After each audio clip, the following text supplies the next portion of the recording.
Now, Fishwrap was a magazine that I started back in 1993 when I first moved here. When I moved to New York, I cashed in my pension fund from my night job in Peoria, Illinois, and moved here with the hopes of getting a job writing for a magazine, newspaper, whatever. I published my own magazine in Peoria and made some contacts here in New York.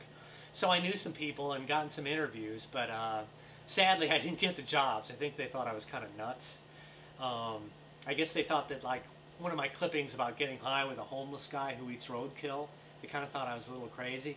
So I didn't get my job at People Magazine or Entertainment Weekly. I had interviews there, but didn't get them. But basically, what I decided to do, I thought, oh, you know what, fuck them.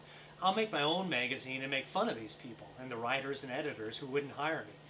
And somehow I thought maybe they would give me a job.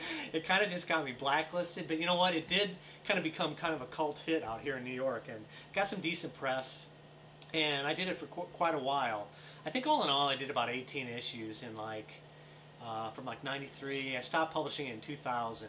But it was a lot of fun. But my most fun issue I had was when Rolling Stone had their 30th anniversary in 1997. I almost said 2007.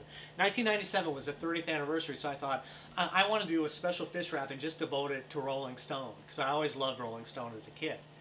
And so that's what I did. And the main feature was an oral history of the early days of Rolling Stone. I called it The Jan and the Restless, after Jan Wenner, the editor and publisher. But I got hold of some of the early writers like Charlie Perry, the original copy editor, David Dalton, David Felton, Ben Fong Torres, some other people too. I actually got hold of them and scored some interviews with them, and which was really cool for me because I grew up reading these people. I got to meet Ben Fong Torres in person and interviewed him.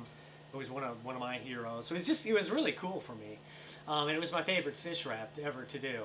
And so that's what this chapter is about. It's about my favorite fish wrap. I woke on Monday and waited till noon to call Crow's office. That would make it 9 in the morning in California. My plan was to call, get his address, and FedEx him some fish wraps and a letter explaining what I was doing. I called and got the address from a girl who answered the phone.